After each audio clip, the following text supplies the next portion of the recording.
Hi my dear friend, कैसे हैं आप लोग। चलिए आज ना हम आपको ना व्यंजन में ना स्वर को कैसे ऐड करते हैं वो बताते हैं। व्यंजन और स्वर, स्वर की क्या स्वर कैसे ऐड होते हैं, उसकी मात्राएं ऐड होती है, स्वर नहीं ऐड होते। ठीक है, तो देखिए 12 खड़ी। अभी तो मैं जस्ट सेकंड पे हूँ, दूसरे पे। अभी क बता दिया आपको, ये ख है।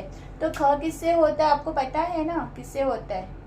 कैसे क के एच से ख। मैं हमेशा बोल रही हूँ ना कि याद रखना बहुत जरूरी है। जब तक आप ना स्पेलिंग्स ना जो हिंदी का क ख ग घ रहता है उसकी स्पेलिंग सब तक नहीं याद रखोगे ना, इंग्लिश पढ़ने नहीं आएगा, नाम लिखने नहीं आएगा। ठीक है, तो आपको याद रखना बहुत जरूरी है। कोशिश करो आप याद रखो। तो चलिए आज हम 12 खड़ी पढ़ते हैं। क्या ख, 12 खड़ी में ख आ रहा है, तो ख का जो कैसे समझाती हूँ बताती हूँ मैं आपको। देखिए यहाँ पे के एच से ख, जो कि पता है के एच से ख, ख बस उसमें ना आ की मात्रा जुड़ेगी ए।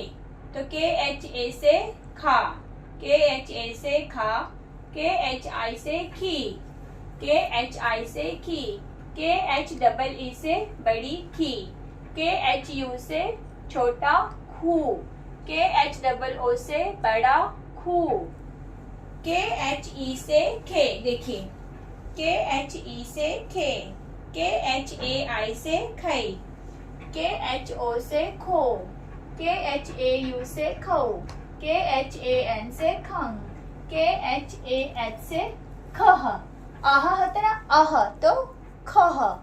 तो देखिए हम ना कैसे इसको लर्न करेंगे वो बताते हैं। ओरली बता रही हूँ मैं, ठीक है, फटाफट। देखिए स्वर हमारा है ख, उस पे ना आ की मात्रा जुड़ गई, क्या हो गया ख और आ, खा। अभी है हमारा खी, मतलब ख, ख पे छोटी की मात्रा जुड़ी, तो ख और ई क्या हो गया ख ई, खी, ख ई खी। फिर से बड़ी की मात्रा जुड़ी खी, ख ई खी।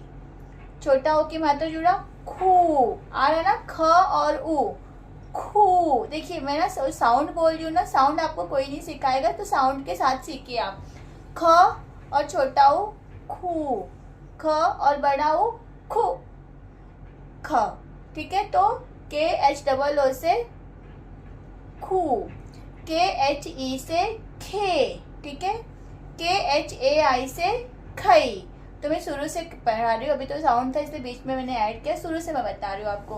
के एच से ख, के एच ए से खा, के एच आई से खी, के एच डबल ई से बड़ी खी, के एच यू से छोटा खू, के एच डबल ओ से बड़ा खू, के एच ई से खे, के एच ए आई से खई, के एच ओ से खो, के एच ए यू से खऊ, के एच ए एन से खंग, के एच ए एच से खह। ठीक है, तो देखिए आपको ना पढ़ना आ जाएगा, लेकिन जैसे मैं आपको बोल के ओरली सिखाती हूँ वो आपको जल्दी कोई नहीं सिखाएगा। इसलिए प्लीज़ ना साउंड पे ध्यान दीजिए और ना पढ़ना लिखना घर पे ही सीखिए। ओके, और देखिए जो स्वर और व्यंजन है ना, व्यंजन में जो स्वर की मात्राएं लगती है ना, कोई टफ नहीं है। आप जैसे मुंह खोलेंगे ना वो मात्राएं अपने आप ऐड होती जाएंगी। बस आपको ना याद रखना है कि किसकी मात्रा लगने पे वो क्या बोला जाता है। ठीक है, जैसे कि ना फॉर एग्जाम्पल ना ऊ की मात्रा लग रही, छोटी ऊ की मात्रा, तो छोटे ऊ की मात्रा जैसे आपका दिमाग पे ब्रिंक होना चाहिए कि ये इस साइड घूमती है, आगे के साइड घूमती है, ये नीचे लगती है, छोटे ऊ की मात्रा। सपोज बड़े ऊ की मात्रा मतलब डबल ओ है, तो बड़े ऊ की मात्रा पीछे साइड जाती है, तुरंत माइंड में ना ब्रिंक होना चाहिए। तो मात्राएं हमेशा ना याद करके रखिए, मात्रा याद करना बहुत जरूरी है।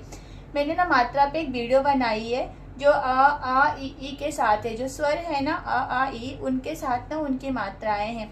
तो प्लीज़ वो वीडियो ना ध्यान दीजिए और मात्रा ना सीखिए, तब जाके ना हम उस स्वर की मात्रा जो व्यंजन पे लगाएंगे ना, तब जाके ना वह स्वर शब्द बनेगा। शब्द बनाने के लिए हम व्यंजन पे स्वर की मात्राएं लगाते हैं। ध्यान दीजिए जो मैं समझा रही हूँ। फॉर एग्जाम्पल ना मैं आपको बताती हूँ कैसे। जैसे ना मुझे लिखना है ना खीर, क्या लिखना है खीर, मैं लिख रही हूँ यहाँ पे। अब ना मैं खीर कैसे लिखूंगी, जब मुझे पता ही नहीं चलेगा खीर मतलब कौन सी मात्रा लगेगी, तो नहीं लिख पाऊंगी। मुंह से तो निकल रहा है खीर, लेकिन लिखने नहीं आ रहा है मुझको। ठीक है, तो जब हम ना पढ़ेंगे 12 खड़ी तो हमें शब्द बनाने जरूर आ जाएगा। चलिए हम लिखते हैं खीर, खी है ना बड़ी, तो कैसे लिखा खी, ख लिखा। अब हमें सोचना है खी, ई, ई, बड़ी आ रही खी, ठीक है। तो ये हो गई खी, ये हो गया र, हो गया ये खीर, ठीक है। अब हमें ना लिखना है, जैसे ना ओ की मात्रा है, किसकी, ओ की, तो हमें लिखना है खुश। क्या लिखना है, खुश। तो कैसे लिखेंगे, देखिए, चलिए, खुश, ख, ओके। ख पे ना हमने दिया किसकी मात्रा, खू, आ रहा ना, खू, श पे, खुश। तो ये हो गया हमारा शब्द खुश, ठीक है। तो ना जब तक आप ना व्यंजन पे ना मात्राएं नहीं लगाएंगे आपको नहीं समझ में आएगा। जैसे हम अपने और एग्जाम्पल लिखते हैं, ये खो है, क्या है ये, खो। तो अभी हमने लिखना है खोना। क्या लिखना है, खोना।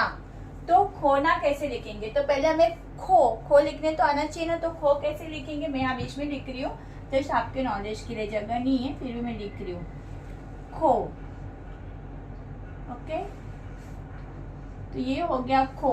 अब लिखना है ना, सो इजी, एन से ना बताया है ना, तो एन से न लिखने आता है ना, तो इसमें देखिए वर्णमाला में आपको न लिखना मैंने बताया। अभी न पे खो ना, आ, खो ना, आ रहा है ना, आ की मात्रा लगेगी, तो खोना।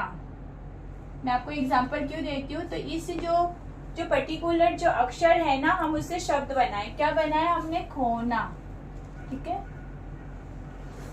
मैं ख का क्यों बता रही हूँ, ताकि आपको ना समझ में आ जाए, इसके लिए मैं आपको ना ख का बता रही हूँ।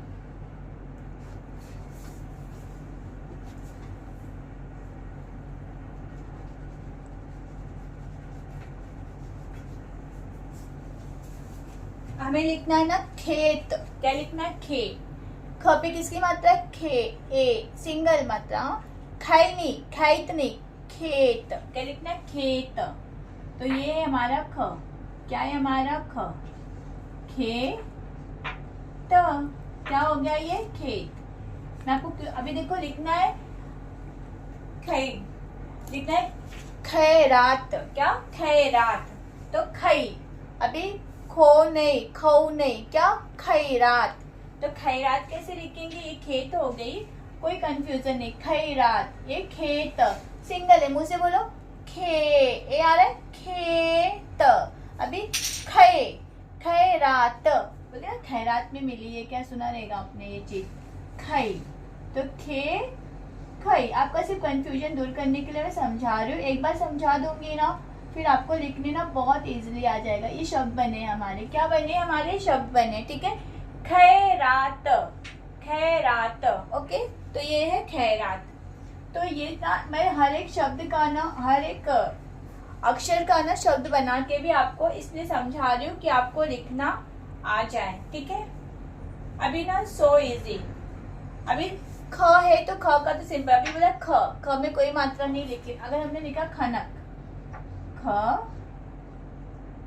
न, क, खनक, तो ये बन गया हमारा एक शब्द, ठीक है। तो जैसे हम वर्णमाला को जोड़ेंगे, मात्राओं को जोड़ेंगे, तो वो शब्द बनेगा, ठीक है। तो हमें शब्द बनने के लिए पर्टिकुलर ये सब याद करना बहुत जरूरी है। इसके लिए प्लीज इसे लर्न कीजिए, ओके। देख लीजिए एक बार, आप देख लीजिए और लर्न कीजिए प्लीज।